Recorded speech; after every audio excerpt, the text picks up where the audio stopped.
Welcome to the audio commentary for Dr. No. I'm John Cork of the Ian Fleming Foundation. In this commentary, we'll be hearing from the film's actors Ursula Andress, Eunice Gayson, Margaret LaWars, Zena Marshall, Lois Maxwell, and Timothy Moxon, as well as director Terence Young, former United Artists President David Picker, associate producer Stanley Sopel, production designer Ken Adam, art director Sid Kane, editor Peter Hunt, sound designer Norman Wanstall, location manager Chris Blackwell, stills photographer Bunny Yeager, composer Monty Norman, special effects men John Steers and Burt Luxford, production buyer Ronnie Quelch, stuntman Richard Graydon, George Leach, and publicity director Jerry Giroux, as well as producer Cubby Broccoli's wife, Dana Broccoli. The stories which you are about to hear reflect the personal recollections and opinions of those who provided the interviews. Some comments have been edited for time and clarity. They are not meant to provide the definitive history of the film. To begin, composer Monty Norman recalls seeing Maurice Binder's titles for the first time. At the time, I wasn't too happy with what Maurice was doing to my James Bond theme because he was pulling it around. He was starting in the middle and putting another bit here. And I thought at the time, he's going to ruin this number and it's never going to be heard of. It's never going to be a hit, this number. And of course, when it came out and he had that wonderful shot of Sean shooting down the gun barrel and all the dots coming down and all those things, I went up to him and I apologized because I thought whatever he did to the number only enhanced it and of course made the titles absolutely fabulous. Editor Peter Hunt recalls Maurice Binder. Marvelous man, very inventive, wonderful man, Maurice Binder. Great inventive brain, and made a lot of films much better by his titles. I mean, The Grass is Greener was one of the great titles ever, and the Bond titles were also extraordinarily good, and in keeping with the style and everything. He was very imaginative and enjoyed enormously photographing all these nude models and bathing personalities and things like that. He was a charming man, he really was. But he was small in stature and like Marx, you know, he used to chase after women all the time, but he never knew why. A little background on actor Timothy Moxon, who plays Strangways. At the time of Dr. No, Moxon was making his living as a charter pilot and crop duster in Jamaica. But before he moved to the Caribbean, he had been an actor in London, where he knew director Terence Young, which led to Moxon being cast in the role of Strangways. Actor Anthony Dawson plays Professor Dent. Dawson appeared in many films for director Young, beginning with They Were Not Divided in 1950 and continuing with Action of the Tiger in 1957, one of Sean Connery's first films. He continued working with Young in The Amorous Adventures of Moll Flanders, The Valachi Papers, Inchon, and The Jigsaw Man. Dawson also appeared as the Hands of Blofeld in From Russia with Love and Thunderball. Timothy Moxon remembers filming these scenes. It was done at the Courtly Manor Hotel. Fleming used all his friends' names, and Strangways, I think, was a buddy of his along the line somewhere, you know. I got a good suit out of it, and I think everybody got a good suit. Certainly, Mr. Connery got some very beautiful suits out of it. I wrote to Terry Young quite a while after Dr. No was finished, and I said, you know, I enjoyed myself and I'd like to be in your next production. He wrote me a lovely letter back, and he said, Timothy, stick with flying. And he said, once you've been killed in a James Bond movie, that is your lot. You can never be re-employed. And I thought, well, that's you got something there. Timothy Moxon also recalls Dolores Keeter, who plays Mary, the unfortunate secretary of Strangways. She owned the house, of course, Dolores Keeter, and came to a very early demise like myself and the thing, you know, and I think we had a cup of tea or something afterwards, you know, but she was a very good-looking girl. The Bond films introduced a new and innovative style of film editing. Editor Peter Hunt explains his approach. It's all done for the drama of the scene. It made it more exciting. If I'd have done it as it was in single shots, or in any other simple way of editing it, it wouldn't have been as exciting. It was also able to exaggerate the sound noises. The window breaking is very exaggerated. All of that was exaggerated, but it made it exciting. It made it tension. Sound editor Norman Wanstall recalls Hunt's editing. When Peter started to see the rushes of Dr. No and had read the script, he began to get an immediate picture of the sort of film we were making. And I remember him saying, if this film's going to work, we've got to move it along very, very quickly so that people don't analyze things. Production buyer Ron Quelch. We had no money. I mean, it was the first one. We had a very limited budget. And I got a bit desperate. I came up with a firm over at Farnham, I believe, who were Raycon. And I got in touch with a gentleman there. And he said, well, what do you want to do? I said, well, I've got, I think it was 12 stations, 12 operators, and each man has to have his own radio transmitter and all the ancillary equipment. He said, come over and see me. So I went over to see him, and they were actually producing all the equipment for the New Delhi airport. So I said, well, what do you think? He said, yes, he said, providing you guarantee to pay for the retesting of the equipment. Apart from a couple of very nice lunches, I don't think he charged us anything for it. Production designer Ken Adam worked on 7 James Bond films. He remembers creating the first of many James Bond casino sets. Everybody at that time used to go to Les Ambassadeurs for food and gambling. Terence wanted me to loosely base it on Les A. So I remember the windows I put in and the French windows at the back of the set with some drapes and obviously all the gambling tables.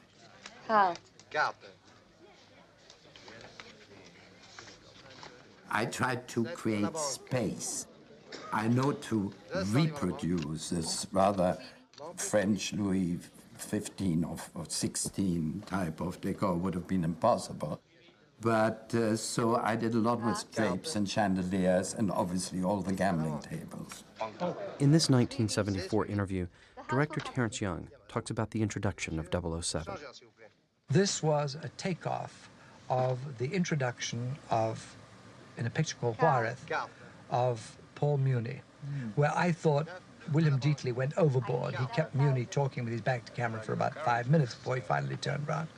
Well, I held it about as long as I thought we could, you see. And now when it's run, a few of the cognoscenti, I mean, there are some people who begin to giggle, and this pleases me very much because it was meant as a faintly comic effect. If you remember, you first see his hand, then all the props, the gunmetal case, the little lighter, the woman shoveling the money across, and finally she says, and this is a very, very interesting point, she says, and to whom do I make out the check? And we cut for the first time to Bond, and he has a cigarette in his mouth, and he has his famous lighter in his hand. And he says, Bond, flick with the lighter, James Bond. Now, originally, he said, Bond, James Bond, and then lit a cigarette, and it wasn't funny. And it was absolutely this absolute timing of the thing, Bond, James Bond, and it suddenly was a laugh, you see. Eunice Gayson was hired for the role of Sylvia Trench, who was meant to be a reoccurring character throughout the initial series of James Bond films, as she explains. Originally, Terence wanted me to be in the first 6, the idea being that I was the one who was, you know, it was never stipulated that we'd had a past relationship, but obviously we had, because we sort of got at it like knives the moment we met. And he was always bleeped away, and then in the 6th one, he wasn't bleeped away, and I would play the lead. Lois Maxwell also worked with Terence Young on 1949's Corridor of Mirrors. She recalls discussing the role of Miss Moneypenny with the director. I said, Terence, look, if we can give a background to Miss Moneypenny, and I don't have my long hair in a bun, and I don't have to wear glasses, and I don't have a pencil over my ear, I think I'd be more interested in playing Miss Moneypenny. And he said, good girl.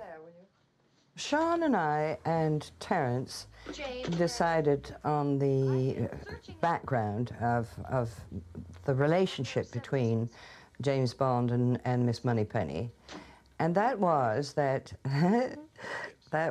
when he was a tea-boy and she was in the secretarial pool, they had gone off together for a lovely bank holiday weekend to a rose-covered cottage, and had fully appreciated each other's qualities, and but she realized that if she allowed herself to fall in love with him, he would probably break her heart, And he knew that if he allowed himself to fall in love with her, that he'd never get his 00.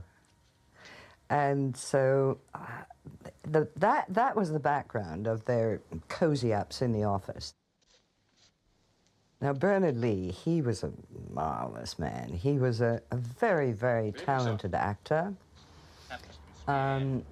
He was really quite a musician. He played the piano and he sang and he knew all the old music hall songs, and he was a great companion. Publicist Jerry Giroux also shares his memories of Bernard Lee. Bernard Lee was a marvelous character, and I think you would never believe that when this man was on location, away from the set, was a consummate piano player, raconteur, and a person that just took over the room. He was fantastic. Obviously, this side of him never came out in his screen roles. Throwing the gyroscopic controls of a guided missile off balance with a radio... Ken Adam remembers the challenge of preparing the set for M's office on a limited budget. I tried to give M a traditional background of a good taste, English paneled office since he had been ex-Navy with ship models and naval pictures. On Dr. No, because we had such a low budget, I used the old technique of using paper, teak paper or whatever it was, and then we had to overgrain. It's a big job. And I use plastic material for the doors, which I want to cover in leather and so on. And then, when I did a Goldfinger, I kept the same look, except I used real wood paneling and real leather for the doors. But I always kept that traditional-looking office, and Moneypenny's was just a simple outside office. I disagree, sir. I've used the Beretta for 10 years. I've never missed with a jet. Ken Adam recalls discussing the initial budget for the sets with producers Broccoli and Saltzman. On Dr. No, the whole budget of the film was about just over £300,000, which was about $1 million. My set budget was £14,500 for the whole picture, 14. And I said to Cubby and Harry, I couldn't do it for them. And they said, how much? And I said, well, I think it's going to cost £20,000. So they said, well, we've got a contingency of £6,000. So we don't want to tell Film Finance about it, but if you have to spend 20, you can spend 20. And I knew it would get me into trouble eventually. Also, remember, it was the first Bond film, so nobody was sure of the success and so on. So I think my sets on that picture came to just over £20,000, £21,000.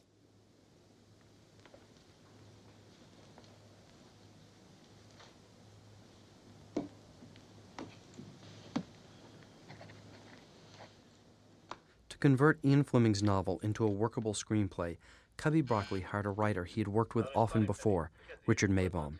Jerry Giroux remembers this remarkable writer. Richard Maybaum was an absolute joy. The man was totally without ego. The man was such a talented writer, and he brought so much to the character of James Bond and the dialogue and the framing of the film from a standpoint of segueing from one scene to another. He was an absolute genius at his craft.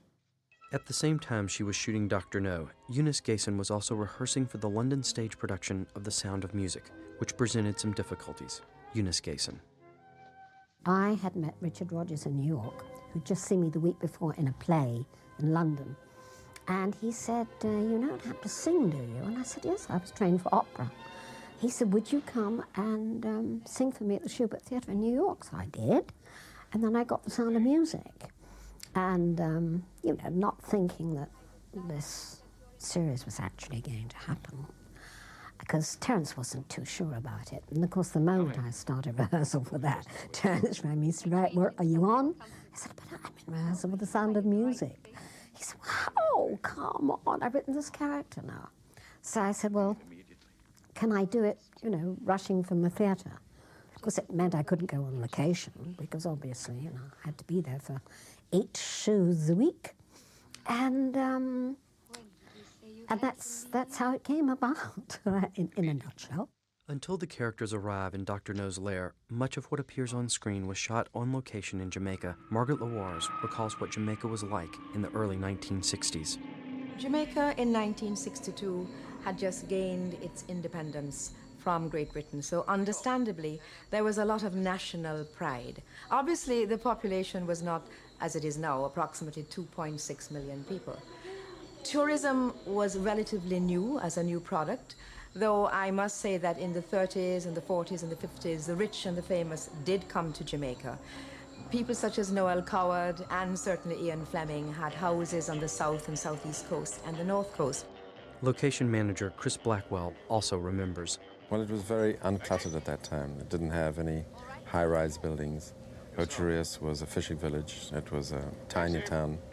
Port Maria at that time was a much more important town, and so was Oricabessa, much more important town than Ocherius is today. There were quite a lot of very wealthy people, mainly from England, who had villas on that part of Jamaica, in the Ocherius area and in the Port Maria area. Blackwell was recommended for his job by none other than Bond's creator, as he recalls. Ian recommended me to be the kind of local guy. So I met a guy called Ruddy Austin, who was, I think, the production manager. And I think he came first. Actually, he came with Ken Adam, I think. And they wanted to scout locations, so I took them all around scouting locations, and we all got on very well. I became very close friends with Ken Adam from that time, and I just took them around. They'd said what kind of things they were looking for and things like that. I took them around, and then they also gave me the job of getting the transportation together, accommodation together, extras, all kinds of things like that. I loved it. I loved the whole process. I was just working in the music. I just started the music business in Jamaica a few years before. But I loved the whole process of that. I enjoyed it a lot. Margaret Lawars remembers local reaction to the filming of Dr. No. There was a great deal of excitement for Dr. No arriving. The reaction to the Jamaican public was a sense of pride, and also a little sense of the magic of movies and the disbelief. The magic that the Jamaican public saw was a road that they knew did not end there. Suddenly in the movie, it ended somewhere else, and a house that shouldn't be there appeared there. So it was like splicing together all these things, and it was a lot of fun, and they were very proud of Dr. No. Ursula Andress enjoyed her time in Jamaica. Well, the people, all, you know, the Jamaicans were all lovely and nice, and everybody was, you know, we were a small production, and it was fabulous. It was like a family to get together and doing a whole movie. It was really more this kind of a way of working. It was very, very nice. We were every day together, and I remember Sean was married with the young Cilento, and she used to come over, and she used to tell us at the evening all the stories, because her father was a bush doctor, and she told us all this incredible story and was always listening, and we were all together, you know, we were eating together, lunch together, dinner together, and next morning to work. This scene once again provides a showcase for the talents of Peter Hunt. Director Terence Young recalls the editor. In Dr. No, as I said, we invented almost new forms of editing by cutting into panning shots, into tracks, everything that the editing faculties always said you could never possibly do. And in fact, my own editor, Peter Hunt, who was, I think, a wonderful editor, and he learned more on that picture than he learned in his life. And eventually, when we were cutting the other pictures, it was I who kept saying, look, we can't do that. And he'd say, look, who's talking? Editor Peter Hunt. The cut that really does work, it's an absolute illustration about editing and timing, is the one where I do where there's a complete reverse shot and the hand changes from left to right. But you're not supposed to watch it. I mean, if you really look at most of those cuts in the film, there's something wrong with practically all of them, I think.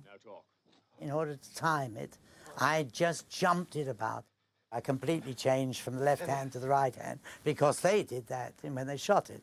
Poor little continuity girl. And she didn't want to interfere with the action anyway and say to him, oh, you used your left hand in the shot, in the long shot. You know, now this time you've used the right hand. Now, the actor is only infuriated by such remarks. So I had to make it work, and you can make it work. Timothy Moxon remembers actor Reggie Carter. Reggie Carter was a good stage actor, and he was amusing, really. He was the second bloke to get the chop in a Bond movie, and he looked awful in that awful brown uniform he had on, really. But anyway, finishes up outside Government House as a corpse. The interior of Government House was filmed at Pinewood Studios on another Ken Adams set. What I tried to do in the governor's office was to give a colonial feeling. So I had a row, I think, of 4 circular headed French windows with louvered shutters, you know, and ceiling fans and so on. Much of the success of Dr. No depended on Sean Connery's ability to win over an audience. Associate producer Stanley Sopel talks about hiring Connery. We found Sean Connery, who nobody had ever heard of at that time. Had been in a few shows, made a couple of small movies, but was no big star. But he looked absolutely right. Events proved that he was the Bond, the definitive Bond. Sean Connery seemed an unlikely person to become one of the world's top actors. He grew up in the impoverished Fountainbridge section of Edinburgh, Scotland. He joined the Navy at age 17 and was discharged 3 years later. He took a series of menial jobs before traveling to London for the Mr. Universe tryouts. There, he auditioned for a part in the chorus of South Pacific. Soon, Connery became serious about acting, and in 1957, he was cast by Terence Young in the Cold War drama Action of the Tiger, as Terence Young's daughter, Juliet Neeson, recalls. He'd worked with Sean before Action of the Tiger, and Sean played a tiny little part in that. And apparently he came to me and said, you know, can I think he'd read the script of Terence's next film, which I can't remember what it was going to be, and Sean said, you know, can I be in it? And Terence said, there's nothing for you in it this time, but don't worry, I'll remember you. Stuntman George Leach has his own memories of Sean Connery as 007. And Sean Connery was one of the very strong types that were really ideal for the Bond, for James Bond. Well, Sean Connery would cooperate with you when you're doing a fight scene, and he would understand that there are certain things that he would not be allowed to do, because insurance-wise, for one thing, and also he realized that if the actor was hurt, then the whole production is held up and it costs a hell of a lot of money. So he was intelligent in that he knew he had to cooperate with that sort of thing, and he had to be satisfied with not doing the things that he would love to do, being involved in action sequences, because he just wasn't allowed to do it. Director Terence Young had a great influence on Sean Connery's portrayal of James Bond, as Eunice Gayson recalls. All the little touches about the champagne, I mean, that's the way Terence was. He had style, he had elan, and in those days, Sean was very raw in many ways. And Terence said to him, don't worry, I'll see you through this. And he took him to his tailor, he took him to his hairdresser, and, you know, really gave Sean the confidence to be James Bond. Because he didn't believe he was going to get it, you know. I remember the night he was told he got the part. He used to live with his then wife, Diane Chalenta, very near to where I lived. And he knew my boyfriend very well. And he came round, and he was very into milk in those days. He came round for a celebratory drink of milk. And he said, you know, I think they're mad. I mean, I'm not Bond. And we still, yes, you can do it. In Terence's hands, you can do it. And Terence was wonderful with him. David Picker, then vice president of United Artists, remembers the company's attitude to the production of Dr. No. We approved Sean. I think Ursula was discussed. But once we approved the script, for this kind of a show, where you prove your director, you know the producers know what they're doing, we did not micromanage. We let the, you know, were we in touch? Sure, you know, but is it okay that Bernard Lee play M? Be my guest, you know, or Diane? I mean, you know, we left that to them. None of us had the attitude that we knew more than the people who we had hired to make the films. If we did, we would have had a studio. And the idea was that our lineup was made up of people whose abilities we trusted. And once we approved the major elements, they were off on their own. So most of it was basically done by them in London. Sound designer Norman Wanstall recalls how he added production value to Dr. No through sound effects. A typical example would be where I could contribute would be just literally to introduce voices, where purely for atmosphere, which was something I learned from Win Ryder. He was a great fan of doing this, and I learned how he brought scenes alive just by having distant voices. And there was a scene in Dr. No where he goes down to the beach in Jamaica and he sees Quarrel down by the waterside. And just to try and make the beach sound more lively instead of just waves and birds and things, I recorded various voices of people just shouting anything. So obscure that you don't hear what they say, but you're aware that they've shouted something. And I remember going into the dubbing theatre when they were mixing that, and Peter and Terence said, "That's really nice, you know, that's brought that beach to life." Dr. No is a showcase for the superb cinematography of Ted Moore, who would win an Academy Award for A Man for All Seasons. He would go on to shoot 6 more James Bond films. Peter Hunt remembers Ted Moore. He came on to Dr. No because he'd worked with Terence and Broccoli and done a number of those Irving Allen, Cubby Broccoli films. A very good cameraman, yes, excellent. Also contributing to the screenplay of Dr. No were Wolf Mankiewicz, Berkeley Mather, and Joanna Harwood. Associate producer Stanley Sopel remembers Joanna Harwood's involvement with the production. If it ain't my friend, what gets addresses?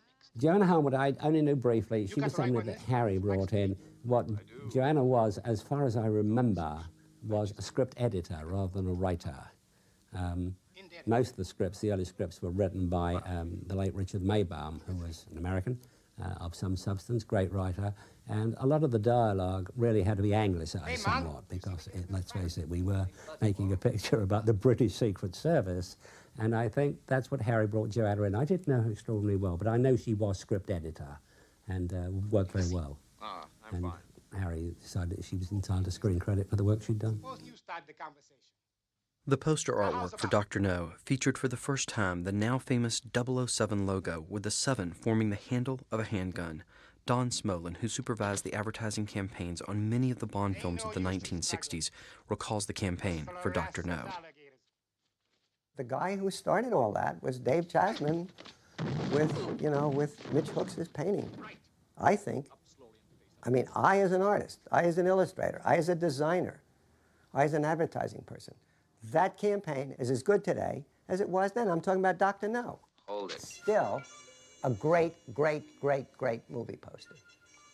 Had a great designer, Joe Karoff, Dave Chasman, Mitchell Hooks. I mean, that's it. That's the bottom line. 5 years after the filming of Dr. No, Jack Lord gained fame as the star of the immensely popular television series Hawaii Five-0. Ursula Andress remembers Jack Lord. Jack Lord, I remember with his wife, he came to Jamaica, so we were both there. I remember that. Always very well, properly dressed, very chic, very nice. And he was also, let's say we had the crew, the actors, everybody we were like a big, big family. It was really he was very helpful and it was very nice. that we got along together, that everybody, there was no one who gave himself an air of importance, more important than the other one. We were all equal, we were all together, we were all helping each other. No, it was camaraderie. It was very nice. Location manager Chris Blackwell has a cameo in this scene, as he explains. If you watch Dr. No and you don't blink, I'm in a scene, a nightclub scene where Byron Lee is playing, and Margaret Loaz is sort of sneaking through the crowd because she's spying, you know, and there's a little scene where I'm dancing there, not to be missed. Margaret Loaz remembers Byron Lee and the Dragoneers. Byron Lee and the Dragoneers, this was a very famous band in Jamaica. And they had a lot of fun on that set because they're a fun band of people. I almost said a fun gang, but it was, we all were a gang together, a good gang, if I can say that. Peter Hunt explains the simple editing trick he used in this scene. In order to make the flash work better, I think I put in a frame of white, a blank frame, just a white frame, which made it flash. Those are the sort of things you do in editing. If you're a creative editor, you make it work. Margaret Loaz remembers this scene with John Kitzmiller. He was very apologetic because he really did hurt me. But I sort of get black and blue very easily, so there was this big mark on my arm. But, you know, he was very apologetic, but I guess that's just part of doing things like that. Being this photographer involves a lot of special effects. And one was, really, I was supposed to be partly Chinese. And so therefore, what they did with my eyes was, again, extraordinary. They put Durafix on my eyes and 2 elastic bands and tied it behind my head. Very uncomfortable. Who pays you? The Daily Gleaner. Lester Pendergrass played the part of, I think, the owner of the restaurant of Morgan's Harbour. And again, very smooth, and I'd known him from before the film, so he's Jamaican, so he's great. No, just ring the Gleaner and find out if they send a photographer here tonight, will you? I was supposed to slash Quarrel's face with a flash bulb, and I said, how am I going to do this? And they gave me, I think it was a cardboard bulb to seemingly break. Then I put my hand to Quarrel's face and slashed it. Then they stopped the cameras, and this little man with this little bag of blood came and dabbed, and I was saying, oh, there's so much. I said, well, it's not real, you know, and that sort of thing. Loaz remembers that her voice was eventually dubbed. That is not my voice in the film. The voice in the film is somebody else's voice. Loaz has fond memories of co-stars Sean Connery and Jack Lord. Sean also had he was very disciplined, and what I remember, he had a strict exercise routine. Whenever I had seen him, he was always jogging and walking and sort of working out. The other star in the show that I was quite fond of was Jack Lord. Jack Lord was very concerned about other people. I do remember also that he liked his right profile. He really liked being at an angle from the right, and I thought he made his demands. And I think if you look at Dr. No, not all, but most of the shots are from the right side. Well, I quite understand when people like one side of their profile is better than another. But he, again, was very helpful during the scenes, or the scene that we had together, because I only had one scene with him. We took some photographs together, and he was quite a friendly person. Margaret Loaz recalls Dr. No director Terence Young. Terence Young was, to me, was a very elegant man, and he probably did look a little like the prototype of James Bond. He was tall, debonair, and very sophisticated. And I thought he was a very good director. After working on Dr. No, Chris Blackwell went on to found Island Records, which recorded artists such as the legendary Bob Marley and brought Jamaican music worldwide prominence. Monty Norman remembers Chris Blackwell. Chris Blackwell went way beyond being location manager. He had this little record label called Island Records, and he used to record some of the local talent, including somebody called Bob Marley. And it slowly grew and grew until it became one of the biggest international labels there is. And I've always had great admiration for him. Chris Blackwell. They offered me a position in Jamaica at the end of the shooting, and I couldn't really decide what to do, so I went to see a fortune teller. There was a very famous fortune teller in Jamaica, and I went to see her, and basically she said, stick with what you know. Chris Blackwell eventually purchased Ian Fleming's Jamaican home, Goldeneye. Now let us listen to Ken Adam explain his approach to the imaginative sets of Dr. No. Well, we never obviously thought it would be such a success, even though the Fleming books had been very successful. And the script was still the backbone of the story. So I treated it like any other picture until we got to Jamaica, really, where we were shooting locations. And Terence had enormous panache and saw himself as James Bond, I think, to some extent. And so he treated the story with a certain amount of tongue in the cheek. And that infected me. And when I went back to Pinewood to design the sets, I kept that theme in a way and really let myself go, which possibly I could not have done if the producers and Terence had been around. But since, you know, I had to get about 5 or 6 sets ready for them to shoot on their return, I had no interference.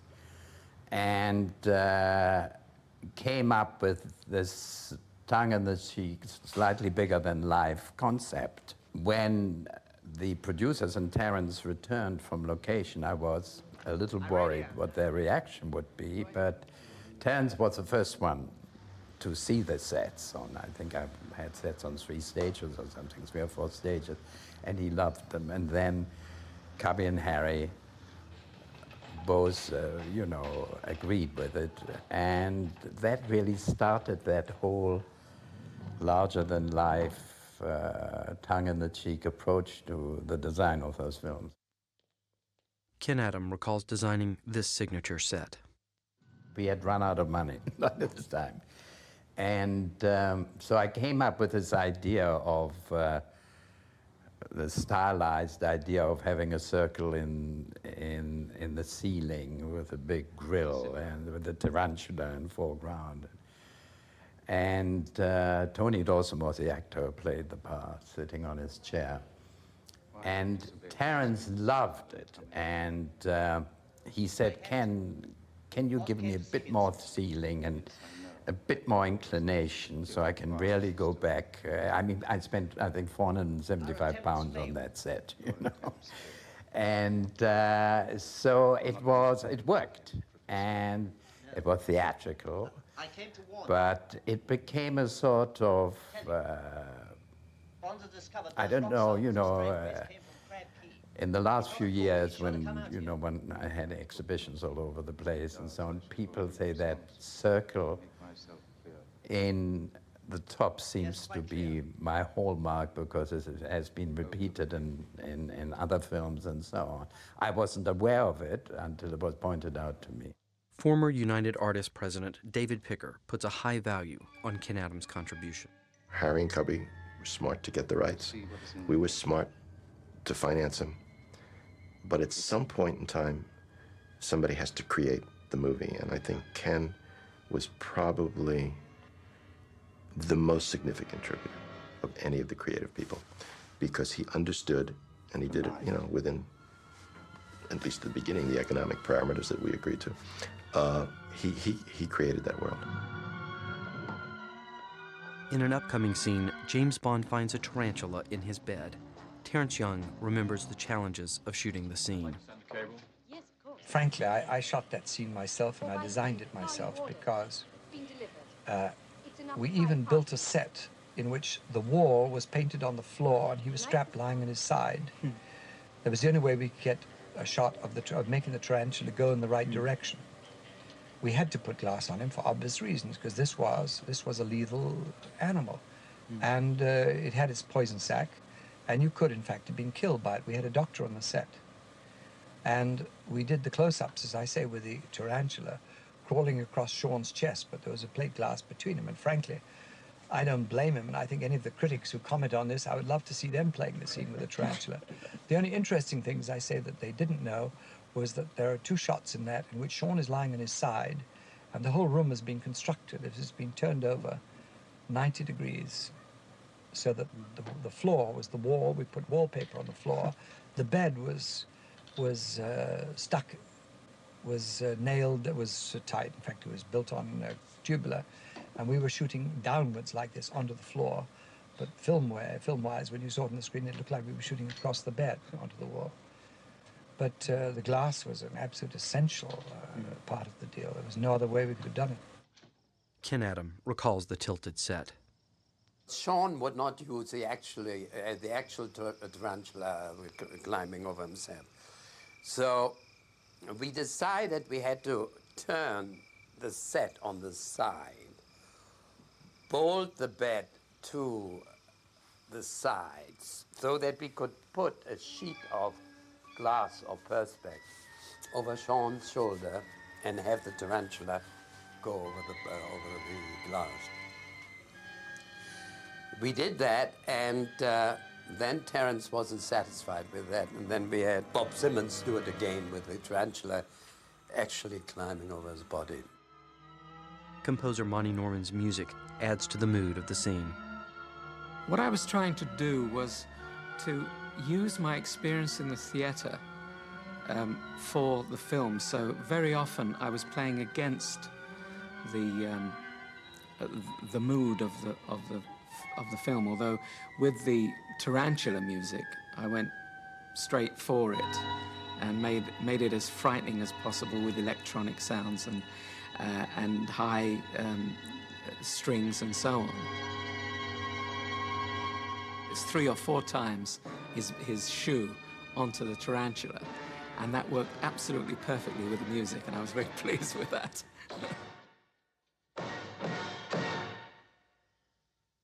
Editor Peter Hunt. That was the way Terence shot it. It's all done in one shot, that boom, boom, boom, and all we did was to emphasize it with the music. That was all. It's a pretty nauseous scene, this thing crawling up over his... And it comes to a very obvious conclusion. So we rather than leave it just as a rather ordinary conclusion, we emphasize the conclusion in order to make it a comedy point. Sound editor Norman Wanstall remembers the impact of Hunt's editing. This was the importance of working on Dr. No, because Dr. No was a prototype. No one ever had any idea what was going to transpire after Dr. No came out. We knew we had something very special, and a lot goes to the credit of Peter Hunt, who looked at the brushes and said, this is a very special movie. We've got to make it move fast, and we've got to make the sound dramatic. Well, I remember Peter saying to me, this is your first chance, this is your big break. What you've got to remember is that Terence is right behind you, because directors obviously are always a little bit wary of newcomers and people that haven't had a lot of experience. Everyone wants the best.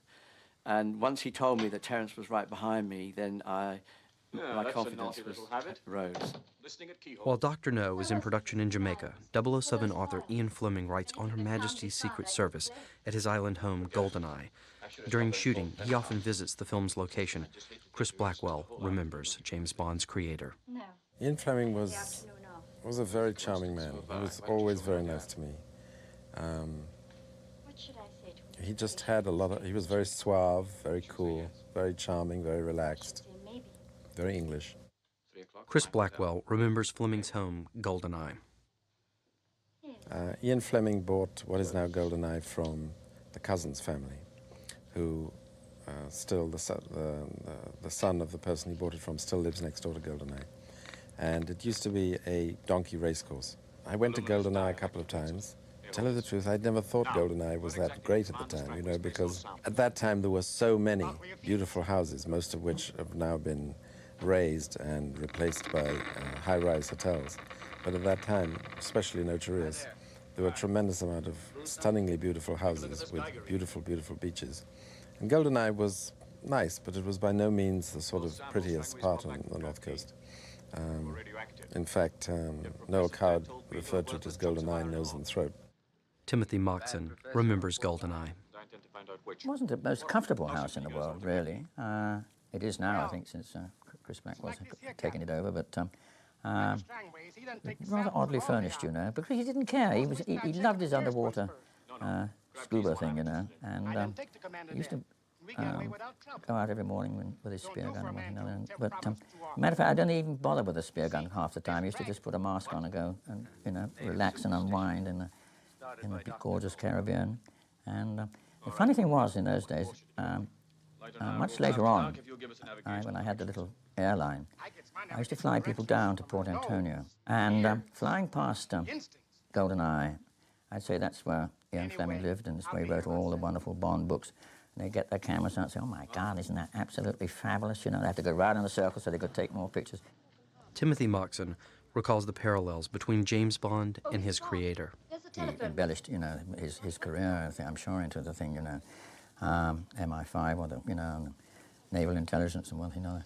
But he had a regimen of writing. He'd write from the early morning and go for a swim in that gorgeous little bay there, you know. We used to go down there and sit on the beach, you know.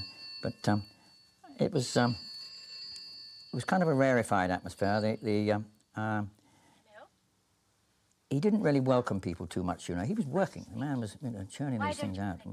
Extremely disciplined, you know. But a charming chap, you know. Monty Norman remembers Ian Fleming. Ian Fleming was the consummate Englishman. I mean, right down to the long cigarette holder, perfect hair, and so on, and his accent, of course. And it was quite obvious to me that he was the template of James Bond, and quite a bit of his life story was obviously the same. You know, he was a commander in the Royal Navy. He was some kind of spy. He was very much a ladies' man. And of course, being such a good writer, he was able to put all that together and turn it into these amazing books. I was slightly disappointed with his house, not in the setting, because the setting is absolutely beautiful, but I felt, and other people have said it as well, that he didn't, I mean, as far as I know, he did quite a lot of building of the house, or at least seeing to supervising the building of it. And as nice as it was, one got the feeling that here was a man who didn't really care that much about the things of a house, perhaps the decor. So I don't know quite what I expected, but I was thrilled in meeting him. I was thrilled in the setting, but I suppose I was a little bit disappointed, perhaps, in the house itself. Terence Young felt it crucial to inject humor into the first Bond film. When I flew out with Sean before anybody else came, I said, Sean, for Christ's sake, we've got to make this picture a little bit amusing. If for no other reason, it's the only way we're going to get away with murder, because a lot of the things in this picture, the sex and the violence and so on, if they're played straight, I think A, they're objectionable, and what's more important, B, we're never going to get them past the censor.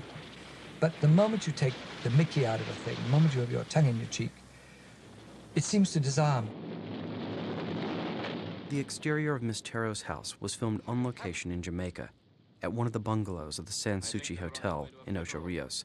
The Sans Souci is where the crew of the 1973 Bond film Live and Let Die would be housed while they filmed in Jamaica. But when James Bond goes inside, we are on another Ken Adam-designed set at Pinewood Studios in England. Zena Marshall, who plays Miss Terro, recalls director Terence Young. He had this great elegance and sophistication, and I do think that he created the format for James Bond and Sean, both. I mean, he showed Sean how to walk in this casual, elegant style. For all of us, he created a style for this film. And I remember him saying, you know, we've got to do something about this film because there's nothing too much to work on, so we'd better bring some humor in it. And there are these very sophisticated little sidelines, which he started. The whole thing was his idea. I remember when I was given the script, I thought, my goodness, what am I going to do with this? Because really, the lines are nothing. What do you do with those lines? So he created it all very visually. And when I asked him, I said, how do I play this part? She's a Chinese girl. Do I play her? What kind of a Chinese girl is she? Oh, he said, well, she's Chinese, but you don't really play her Chinese. You play her more international, mid-Atlantic. I said, what on earth is that? So he said, well, it's sort of a woman that men dream about but doesn't really exist. Zena Marshall remembers Sean Connery. I got on very well with Sean. Very nice. He was then very attractive when that was the first one, Dr. No. And no, we had a lovely, quiet humor, nice camaraderie, very pleasant, very nice. Very much. With your sort of face, it's wonderful. What's going on behind my back? Nothing. Look, no hands. I had to wear a bath towel for that scene. The problem was the scene in bed together, because they had never shot two people in bed at the same time. That was unheard of. I'm hungry. So the thing was, Sean was, we were in bed together, and Sean was wearing underpants, all very correct. I was wearing little panties, no bra, but we pinned the sheets on either side very carefully in case something would show. I mean, that would have been terrible, you see. And we spent 3 days shooting that. And I remember cameramen, suddenly a lot of cameramen on the side of our bed, sort of angling their cameras like this, I suppose waiting to see if anything extraordinary would happen. Zena Marshall's dressing gown came from an unlikely source. I didn't want to wear a frilly dressing gown, so we had long discussions. And Terence said, well, I've got a white silk dressing gown from Salka. Would you like to wear that? I said, yes, I think that might be a good idea. We had it shortened, of course. And anyway, I loved it so much that when the film was finished, I said to Terence, can I keep it? And poor Terence reluctantly said yes. In fact, I've still got it. Terence Young helped Marshall with an unusual scene, spitting on 007. Now, that was very difficult. Because I found spitting very, very difficult. You see, he wanted me to really spit, but I mean, I don't know, how much can you spit? We had an awful lot of rehearsals. I don't think he's been spat on so many times ever. Ken Adam talks about the set of the interior of Miss Tarot's house. I tried to introduce a number of Chinese elements into that set. And I remember building that screen, which at the same time created some tension or drama, because you never knew who was coming from behind the screen, you know, like a room divider. And it was more of a traditional way I thought somebody who's Chinese would live on the island. While James Bond waits for Professor Dent to arrive, he puts on a record with an instrumental version of Underneath the Mango Tree, a tune which will be later to introduce Honey Rider. Monty Norman remembers composing the score on location in Jamaica. I met Chris Blackwell, who was location manager on Dr. No, and my first request for Chris was, can you find me a room with a piano and preferably no windows, but certainly darkened room, because I couldn't work in that wonderful lotus life sunshine. So he did find that for me. He was also instrumental in introducing me to Byron Lee and his orchestra, and to Ernest Ranglin, who is now a great jazz guitarist, and one or two other. I think Carlos Malcolm was the flute player. It's a long time ago. I can't remember many of the names. But with those wonderful Jamaican musicians, I was able to do quite a lot of the Jamaican music, or I should say West Indian music, that I'd written for Dr. No. This scene posed censorship problems for the filmmakers. Terence Young, in a 1974 interview, remembers how he convinced the censors to allow this scene to stay in. There were certain objections. They said it was not very sporting. And again, I had to go and see the censor, and I said, look, my good man, do you think it justified that you should be allowed to have a scene in which a man comes in and kills you? If he'd killed him, fine. He shot him in the back, and he would have killed him. Now, this man has just avoided death. He's just seen himself killed in the bed by this wicked son of a bitch. I said, quite frankly, he's got every right to do what he wants. And I said, he fires those shots into this man because he intends to kill him, and he intends to make sure.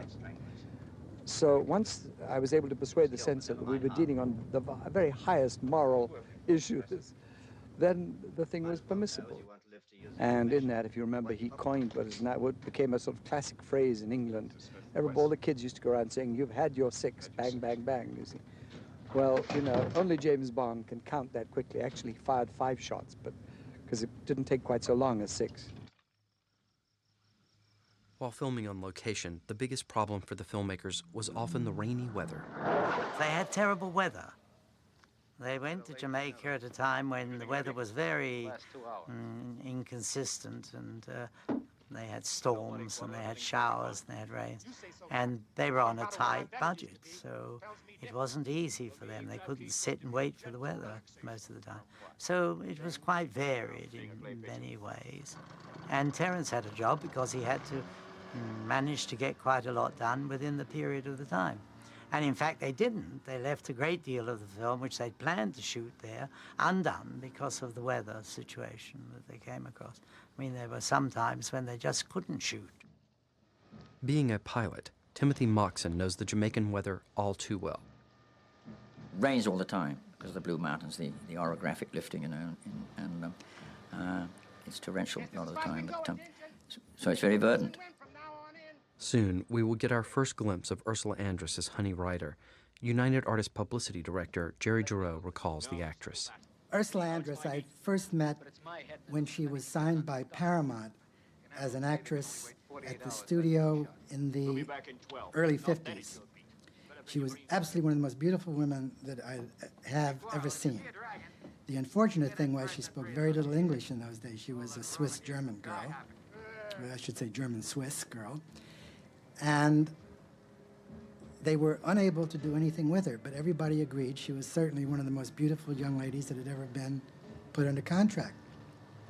I next met Ursula when she was signed to do Dr. No. Ursula Andress was born in Bern, Switzerland, but she ran away from home while still a teenager and took up residence in Rome at the famed Hotel de la Vie. She quickly became friends with some of the biggest names in the film industry, including Marlon Brando, Brigitte Bardot, and Roger Vadim. Ursula's beauty forced her to become a reluctant actress. She appeared in small parts in a few Italian productions before she signed contracts with Paramount and eventually Columbia Pictures. Even under contract, she found herself too nervous to act in any of the films those studios offered her. It was only at actor Kirk Douglas's urging that she accepted the role of Honey Rider in Dr. No. It was Ursula's first major film role, and she proved to be perfect for the part. In the novel, Honey Rider's emergence from the sea, nude save for a belt and sheathed knife, is compared to Botticelli's Venus. Ursula Andress was able to create an equally memorable image as she walked onto the beach. Even clothed in a white bikini, Andress's entrance made an impact on audiences, which she herself found quite perplexing. So everybody was talking when I come out of the sea. So I said, well, I just came out of the sea. So I was sitting there waiting for this incredible thing to happen. And I was waiting, and I was waiting. I said, well, that must not be it. Something else must come, something else. And I was waiting till the end of the film, because I couldn't understand that this opening I did was so appreciated, so I was just standing there and doing nothing, just by the sea, and I couldn't believe that it appealed so much. I really sincerely couldn't believe it.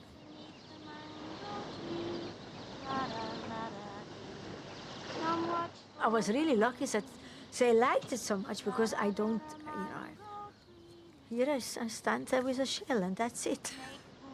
That's the fantastic opening. I was only lucky. I was lucky. Ursula Andress recalls how she and Dr. No's costume designer Tessa Pendergast created the now famous white bikini. When I got there, we had no wardrobe. So we had to get right away the bikini, right away the little dress for the Chinese dress. And it was so strange. There was a girl who had a boutique, and she was also making dresses. And she was a friend of mine from Rome. Tessa Pendergast was her name, and we made it together, because we did the bikini together, because I said, because I had a sort of athletic figures. I didn't like the this way or that way, so we did the bikini together. Ursula Andress remembers co-star Sean Connery. We fought a little bit, trying to get who is getting the what do you call the record player, and trying to learn how to sing this song underneath the mango tree. And he used to take it away from me. Then I had to go and steal it back, and he came back into my room, because in Jamaica you could go in, there were no windows, so you could go over the balcony. So he was come and steal my record player, although to that he practiced better than I do. He sings much better than I do. I can't carry a tune. I can't. But it was funny, but it was, let's say, the role for me was easy, because it was, I used to swim. I used to do competition swimming, so swimming was no problem. The sea was no problem. Running around up and down the hill through the mud, through this marsh, and being in the water, and this was very easy for me. The difficulty is when I have to speak, which I used to be so scared. But Sean helped me a lot, and he was adorable to me. Very, very, very nice, very, very helpful. Monty Norman recalls how he received help in writing the song Underneath the Mango Tree. Another of the West Indian things I did was when Ursula Andress comes out of the water, which has become a classic scene in cinema, and she comes out singing this little number, and it's answered by Sean Connery, and that was, "Underneath the mango tree, me honey and me come watch for the moon. Underneath the mango tree, me honey and me make bululoops soon." Now, bululoops, let me just divert this for a moment. Bululoops, I asked several of my Jamaican friends what making love was in some kind of patois, and they suggested bululoops, and that was perfect for the song. Although I must admit now, I'm still not sure whether they were having me on or not, because I've never heard anybody use bululoops. So if you know of any Jamaicans that really do know that one, I'd be very pleased to know that. As this scene was being filmed, 4 visitors wandered into camera range, nearly disrupting the shot. The intruders were Ian Fleming, his wife Anne, and their friends Peter Quinnell and Stephen Spender. Timothy Moxon comments on the scene. Dr. No was a very simple movie, really, and you can see the little bits of frailty, the things that they do now, the drop of a hat. In those days, it took a tremendous amount of effort, like the bullets flying and all that sort of stuff, Terence Young was something else. He was a gentleman, but he had Connery to work with, who is nothing but brilliant. And Terry Young said, I think this boy's going to make it in spite of his Scots accent. I think that's probably the understatement of the century. Incredible. Before Dr. No, Sean Connery's biggest roles had been on British television and in the Disney film Darby O'Gill and the Little People. United Artists publicity director Jerry Giroux recalls meeting Connery. When the picture started, I went out to Pinewood and met Sean Connery, though I had met him once before when he made a picture over here with Lana Turner. And I'd met him, but I didn't really get to know him. But we realized that he was a very strong actor And we also realized, we meaning those of us at United Artists, that the film could be of interest. And obviously, Ursula Andress was another factor that we were aware of that we could take advantage of from a publicity point of view because of her beauty and the way, you know, she acted and the way she looked was very important from our point of view. Giroux recalls a very Bondian publicity stunt.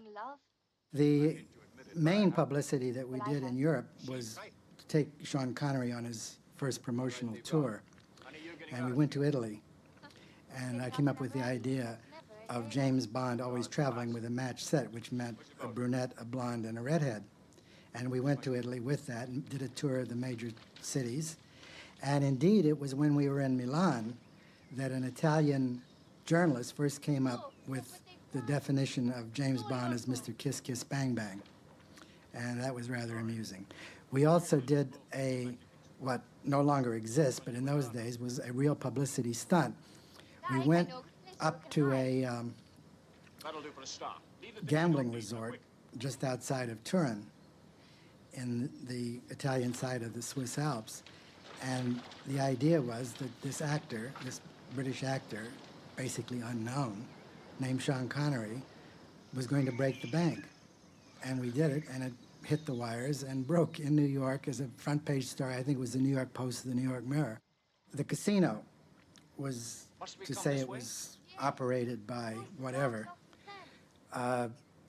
certainly from my point of view, was very easy to accomplish in terms of them breaking the bank, because obviously the wheel was rigged, the bets were rigged, and for the brief period of time it took for this man sitting at the table named Sean Connery to break the bank, it was done because there was nobody else losing their money. It was just, we were sitting there, and we really, literally broke the bank. I mean, I was at the table, I was betting, and there was one or two other people that were involved who were part and parcel of the operation at the casino. So it was not that difficult, but I must tell you, the money, as soon as it was handed over, was handed back, because it was quite a few billion lira, not million, but billion. Ursula Andress found this to be a particularly chilling scene. We had to do the scene, you know, in this icy cold river up in the mountains when they were trying to catch us, and I went down with a straw, and then I don't know how, it was icy cold water there because it was way up in the mountain, this river, and it was freezing cold. I just come out shaking, blue. Actually, they chose me, right, because I was sportive, because otherwise if you would have been just a sort of a normal, delicate person, I think I wouldn't have survived what they made me do. Chris Blackwell remembers Laughing Waters, where Ursula Andress emerged from the sea. You know all the properties there, and they wanted something which was just incredibly beautiful, and that's the place I took them. I remember it particularly because I had appointed my best friend as third assistant director on this film, and his job was to stop traffic coming when they were filming. But he was, and still is, extremely flaky character. And I remember just when there would be action and everything, they'd start filming and a car would drive by, and Terence would go nuts and get Dickie, what's he doing? Tell him to stop the cars. You go and Dickie had fallen asleep. That happened on 3 different occasions. So he was eventually taken off and replaced by somebody else. Photographer Bunny Yeager remembers shooting in Ocho Rios. Well, Ocho Rios is one of the most beautiful places in the world. If you think of an enchanted island in the Caribbean, this is what I imagined, what I dreamed of, where the sky is bluer and the green of the foliage is greener, and it never is more than 6 degrees in temperature the year round. It doesn't vary. It's between, I guess, 71 and 80-some degrees. It's always pleasant, and there's always a nice little breeze blowing. And it's a sleepy little resort town. There are a lot of old hotels. Well, there were a lot of old hotels there that didn't have air conditioning, that were just, You know, the kind of place you'd like to stay in with a little balcony and the tropical flowers hanging over the balcony and the little birds coming and begging for food when you had your coffee out on the terrace. It was so pleasant. Actor-photographer John Derrick visited his wife Ursula Andress in Jamaica. The two met while Derrick was appearing in Cecil B. DeMille's The Ten Commandments. Being inexperienced, Ursula Andress's dialogue scenes caused some concern.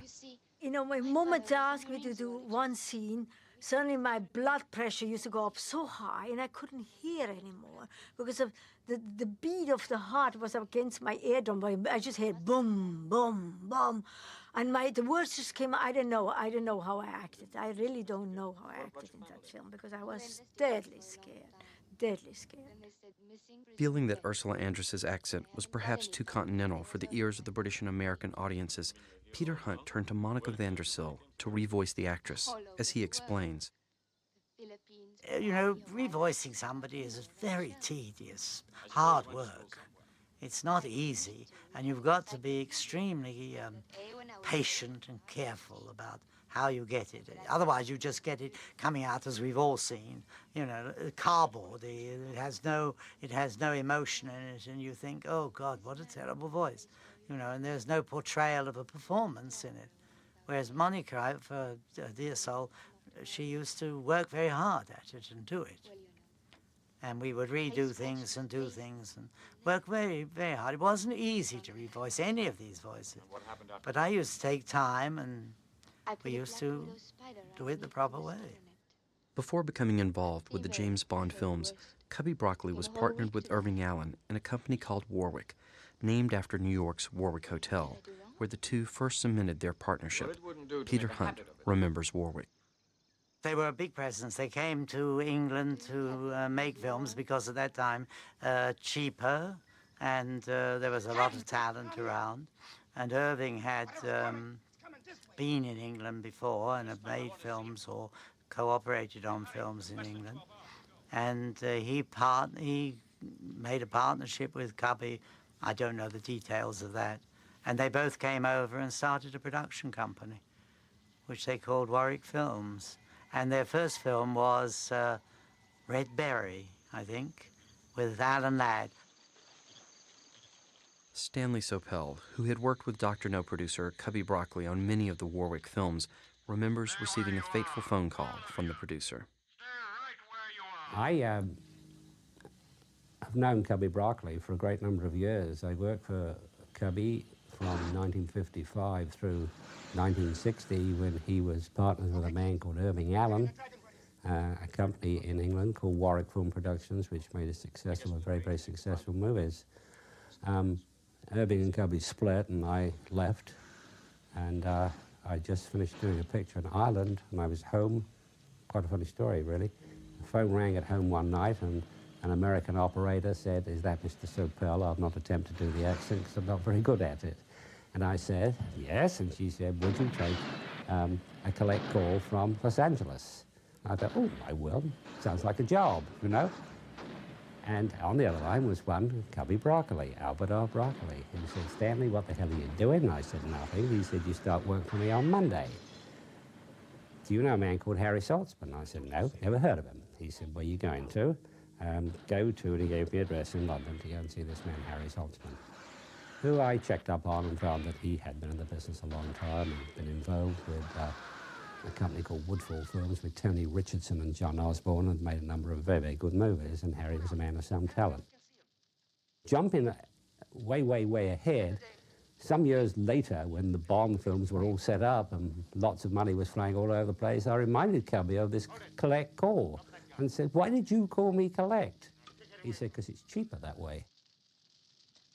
Harry didn't have the experience that Cubby had as a producer in this country, and Cubby said to me, "I want the crew to be all the people, as far as possible, that we used in the old Warwick pictures." Ken Adam was the Warwick art director, the late Ted Moore was the Warwick cameraman, I was an ex-Warwick man, makeup people, all ex-Warwick people. It was an ex-Warwick crew. I think Warwick Films should have got a royalty on all the baths. They provided most of the talent. According to Fleming biographer Andrew Lycett, upon its completion, President John F. Kennedy asked for a screening of Dr. No in the White House cinema. Kennedy had been a fan of Fleming's novels since reading Casino Royale in 1955. In March 1960, when Kennedy was running for president, JFK's friend Felix Leiter introduced him to Ian Fleming. Fleming suggested amusing ways for the future president to deal with Cuba's Fidel Castro, some of which were similar to ideas actually under consideration by the CIA. Now Ken Adam remembers creating this set. I was conscious on Dr. No, which was the first one, that I wanted to do something which was more an image of our period, of the period of engineering and computers and electronics, and also playing with new materials, or materials which up to then had not been used very much in films. And I also tried to give a tongue-in-the-cheek, futuristic feeling to this film. So I think the best way to describe it is a form of heightened reality. Director Terence Young and actor Sean Connery's understanding of the role of James Bond is demonstrated in this scene. Bond, a prisoner, orders Dr. No's guards to remove his handcuffs, which they do. Producer Harry Saltzman had taken out an option on Fleming's Bond novels, but was having difficulty financing the deal until he partnered with Cubby Broccoli. Composer Monty Norman remembers Harry Saltzman. Harry was a marvelous guy. I really liked him. He was a lovable, I won't call him a rogue, that's almost libelous, but he was a great guy. Almost a kind of Napoleonic figure, tiny, dumpy guy, good looking, and he was a theatre man too. He did quite a lot of work with the Royal Court at its zenith at the time of Look Back in Anger and stuff like that, and he was involved in the films, the Woodfall films, which again was I suppose to do with the Royal Court, with Tony Richardson, things like Tom Jones and so on. So he was a great figure who really knew his business. Editor Peter Hunt recalls his first encounter with Harry Saltzman. Harry came to London and made Look Back in Anger and wanted me to edit Look Back in Anger. And really, and I was at that time about to go with Lewis Gilbert to Hong Kong to make a ferry to Hong Kong. And I wasn't going to go and do a kitchen sink film, which was not really my sort of subject, with Harry Saltzman, Look Back in Anger. Although Look Back in Anger was a fairly successful film, very well done, very good film. Funnily enough, I turned down Harry Saltzman for Look Back in Anger in order to go to Hong Kong, because we were going to cut the whole film out there and have our own cutting rooms there and shoot the whole film out there, which was not generally done in those days. And we were there for 6 months making that film and editing it and cutting it and all that sort of thing. What happened really was that on ferry to Hong Kong, I had an assistant who was a great reader of novels and paperbacks, things like that, and he asked me whether I'd ever read any of these James Bond books that are coming out. And I said no. And he said, oh, I'll lend you one. He said, because you'll like it very much. He said, it's your sort of material. I said, all right, fine. And he lent me the first one that came out. And I read it, I must say, and I thought it was pretty good, but I never had any idea at that time that they would either be making them into films or that I would ever be working on them. Dana Broccoli remembers the day that her husband, legendary producer Cubby Broccoli, and his new partner Harry Saltzman sealed their deal for the Bond films with United Artists. It happened to come on our second anniversary, so Cubby forgot our second anniversary. Terror. So we went to dinner that evening, and he was making all kinds of toast to the Bonds, to the this, to the that. And I finally said, do you know what today is? And he said, yes, first day of summer. It was June 21st. I said, I'd like to make a toast. And I said, happy anniversary. And I looked at his face, and I thought he would die. And he said to the head waiter, look, my wife went to powder her nose. By the time she comes back, I want a cake here that says, Happy Anniversary, Dana. And it was done. United Artists publicity director Jerry Giroux remarks on key decisions the producers made early on. Part of the brilliance of Broccoli and Saltzman that they optioned all of the books from the beginning, with the exception of Casino Royale, which, of course, was the property of Charles Feldman. Ursula Andress found it easier shooting on sets. That was sort of easier because, it was more controlled. We were not, the pressure was not here off the outside. Let's say nature, the river, the camera, you cannot set up correctly because it falls into the water or everything. In the studio, you can control everything much easier, so everybody was more quiet. And it was easier, it was less tension. Sound effects play a key role in the latter part of the film. Editor Peter Hunt.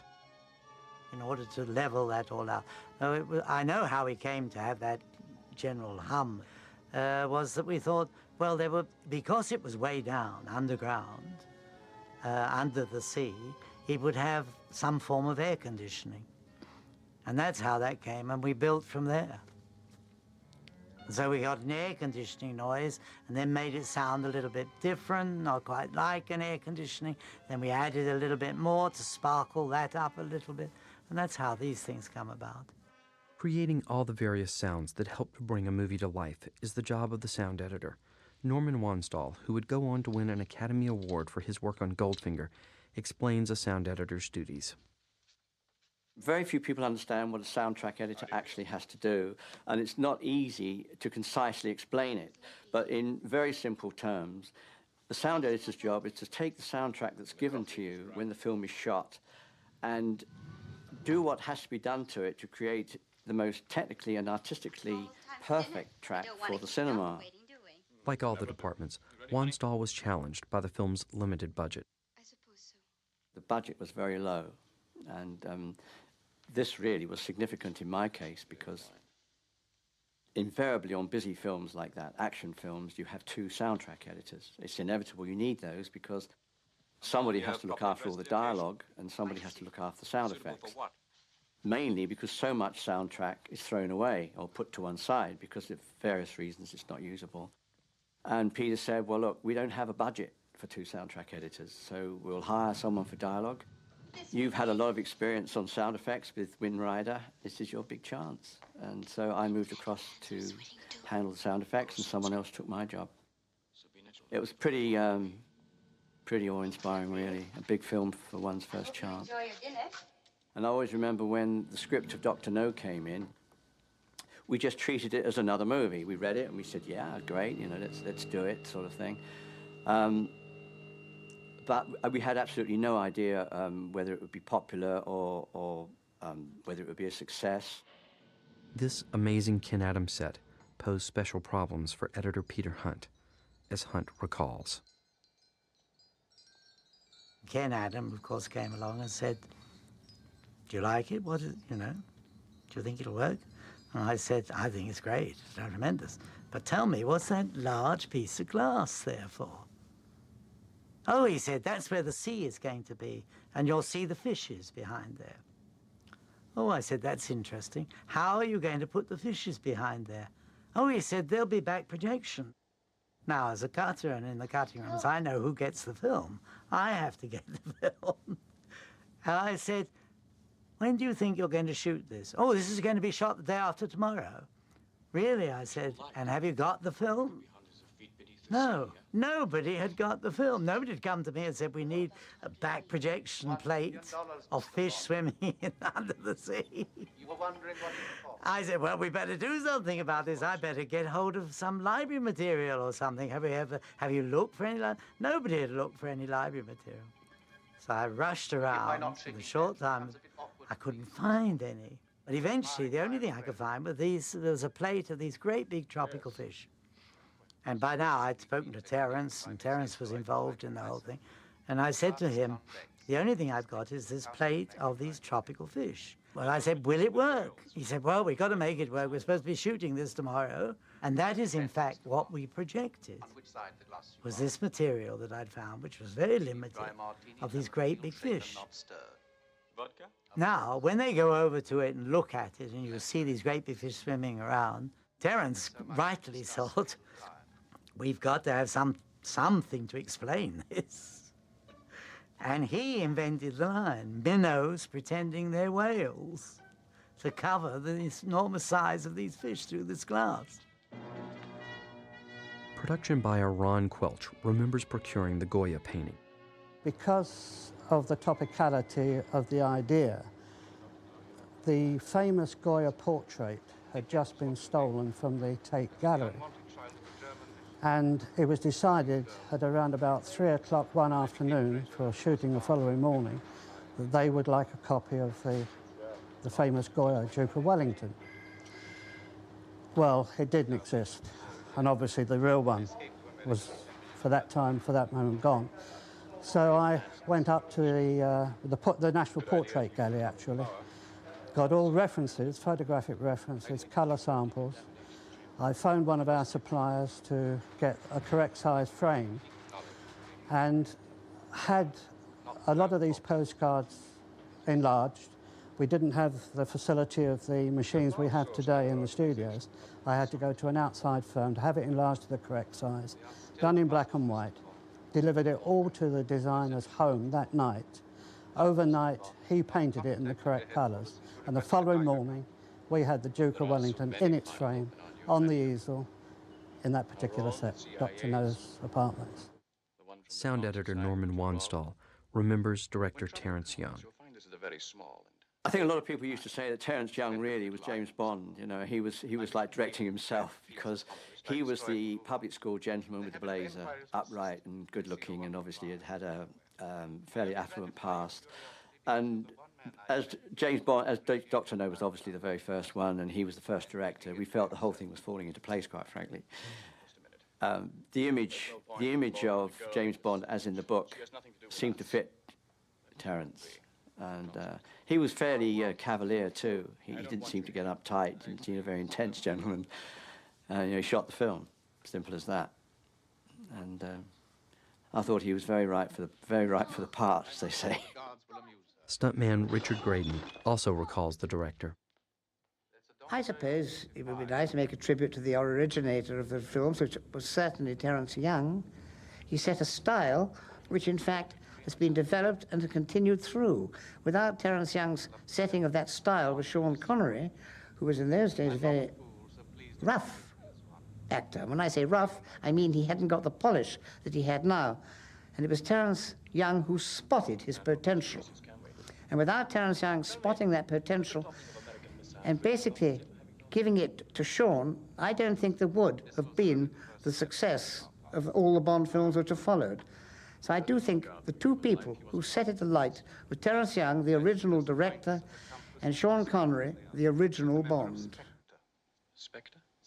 The upcoming shot of Dr. No crushing a bronze Buddha posed special challenges for sound editor Norman Wanstall.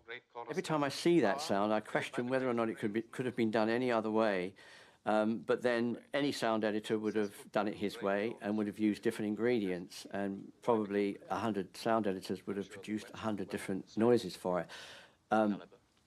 This is where I think I probably called upon my experience with Winston Ryder. What he taught me mostly was that always think in terms of ingredients. Never look at a sound and think, how can I do it in one? Think of all the little tiny elements that maybe when they're blended together will give you the end result. And I remember that track very, very well. And I would think there would have been 6 or 7 elements of bending tins, crackle. We would have experimented with a lot of sounds before we actually ended up with various ingredients.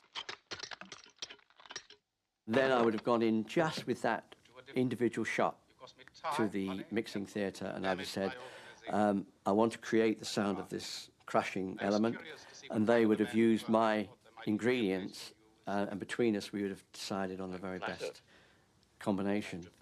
Sometimes it takes a long time, there's many choices, but you always know when you've got it. You say, that's the one, forget the rest, that's the one. But that was a tough one. Terence Young had high praise for his star Sean Connery, as we hear in this 1974 interview. He's a marvelous person. He's completely honest. He's fundamentally honest, a little too honest. I like him inordinately as a man. I think as a man, he's even more impressive than he is as a public figure on the screen. He's a really, really splendid person. He's had a tough life. He came from a very poor family, and he remembers it. He's not mean. He's bought me some really very extravagant presents and all that. But when you go out for dinner one night, and he looks at the bill, he says, "My God," he said, "my whole family could have lived on this for a week." Terence Young's daughter, Juliet Neeson, remembers her father's association with production designer Ken Adam. I mean, I was so fascinated by Ken's designs and I mean, particularly on Dr. No, when there was, I understand, very little money.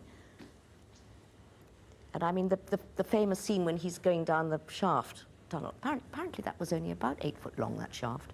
And I don't know the technicalities of how they did it, but I mean, it was an absolute miracle. Terence was always very proud of that, you know, that particular sequence. But no, Ken was absolutely brilliant, you know. Editor Peter Hunt and sound editor Norman Wanstall enhanced these scenes with sound effects, as Hunt recalls. You invented whatever sound you could to improve that, to make it either more suspenseful or whatever it was you were trying to do. That's what sound is really for.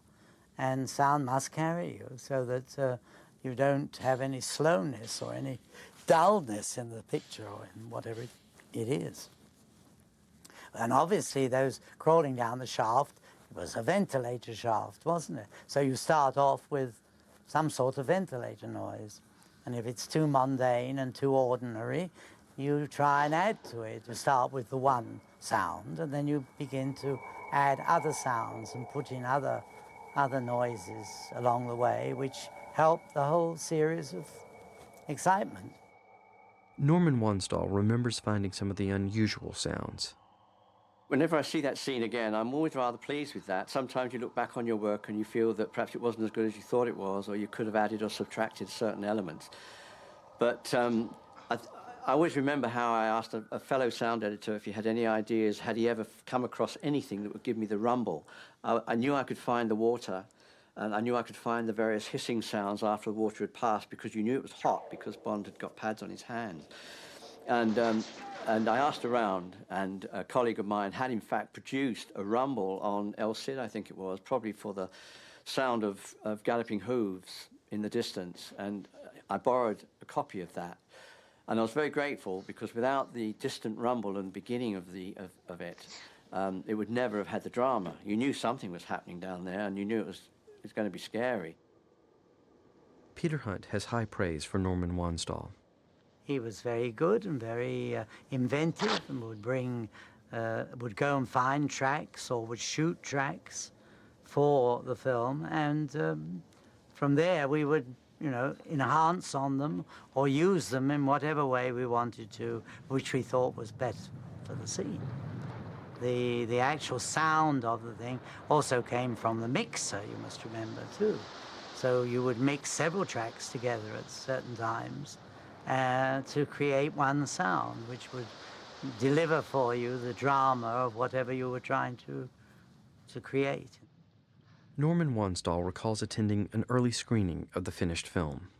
We went to a preview.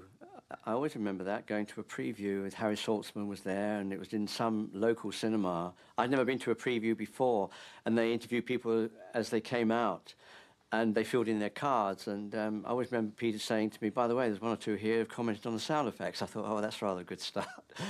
But the reaction was quite remarkable. In fact, not only with the people just in that cinema, but people were talking about it almost instantly. And I always remember there were, in those days, lots of radio programs, comedy programs and sketches and so on. And one of the sketches on this radio program was, they said, Dr. No, and they played the dun-dun-dun-dun-dun-dun-dun. And all they did was played half a minute of sound effects, gunshots and tire squeals, and then a voice said, "Hey, isn't there any dialogue in this picture?" I thought, oh, well, we're obviously making an impact somewhere, you know. But people reacted to that film in the most amazing way. And we were very proud. We didn't know what we had. We didn't know what we had. We knew we had something different. We knew we had a film where the hero actually shot someone in cold blood. We didn't think we'd get away with it.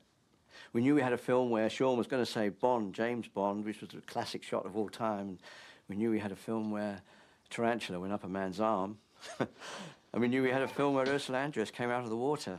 But we weren't sure if that was going to make a brilliant movie. But it did. Here in the reactor room of Dr. No's complex, we see another astounding Ken Adams set, for which he received some expert advice. In Dr. No, the reactor room was very much an integral part of the story, and Harry Saltzman decided that I should visit Harvard, which was an atomic research center in England, and I got a lot of technical advice from some nuclear scientists who were working there, because we tried to keep it as accurate as possible, the water reactor part of it. And then I designed my version, and with the technical advisors giving me advice. Special effects man Burt Luxford also contributed to the scene. I was involved halfway through the film, really, because that's when I came out of the engineering department, and I went on Dr. No on the big set, on the nuclear reactor set, basically on engineering all the time then, because it was a vast set to build, a lot of metal stuff to be done on it. Dr. No became an instant sensation, but not everyone was delighted with the film's instant success. Associate producer Stanley Sopel. The picture came out in this country first, in England, and we repaid the bank loan in about 3 months, much to the chagrin of the bank, who had lost 15 months' interest on the picture because they had penciled in 18 months' interest on this loan. Lois Maxwell remembers attending an early screening.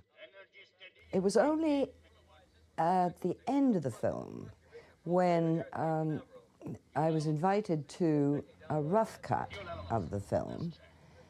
All of the cameramen and their wives and so on, we were all invited, that we could realize that the film was actually terribly funny. It was witty and funny. I mean, one minute you'd be laughing, the next minute you'd be, oh, what's...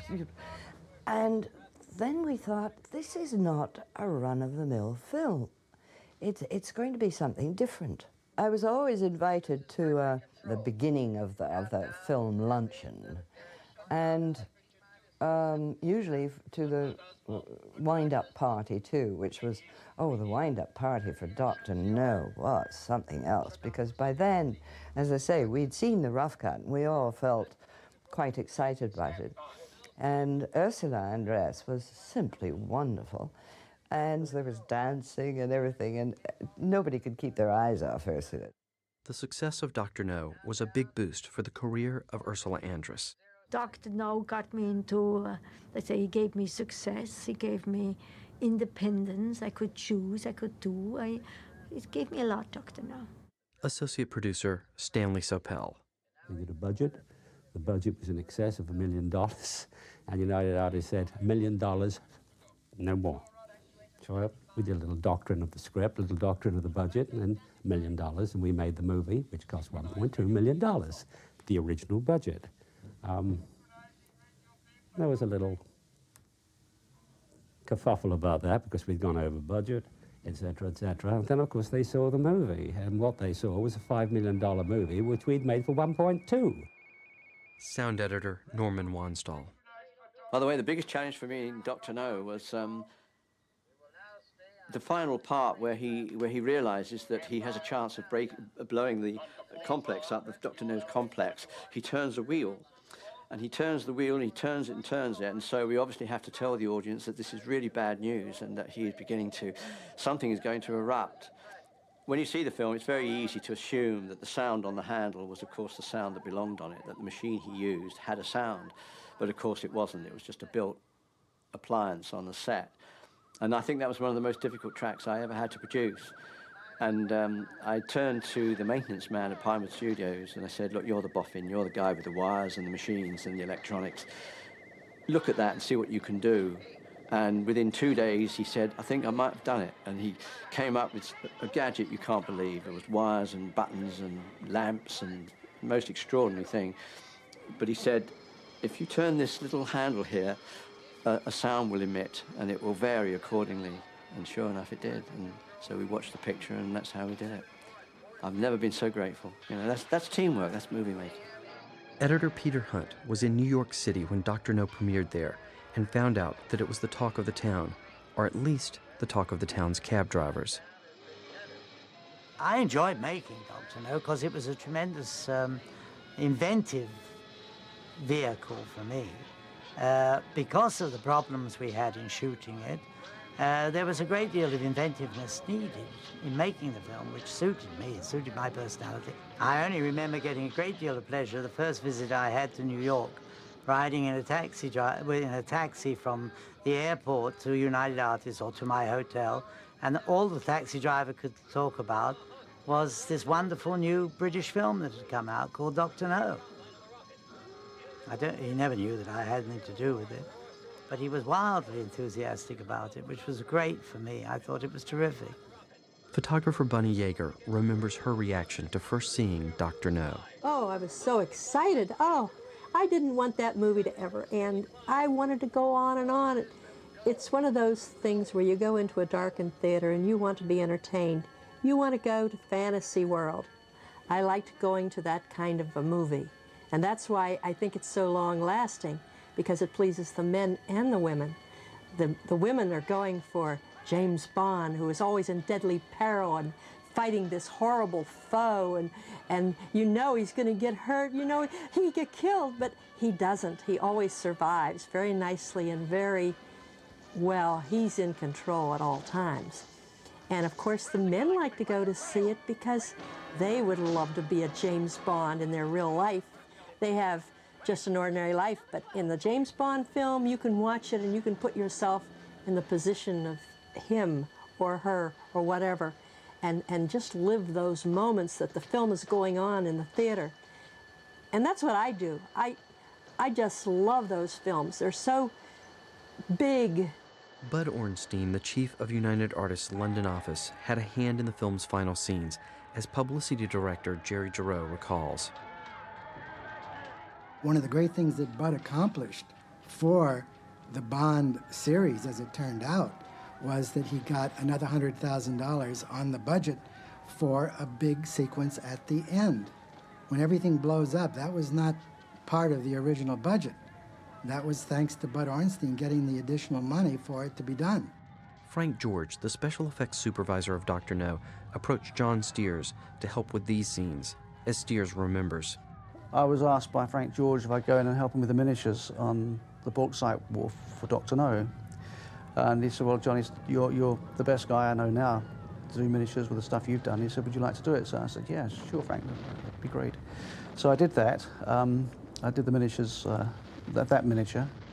Composer Monty Norman remembers creating the music for Dr. No's final scenes.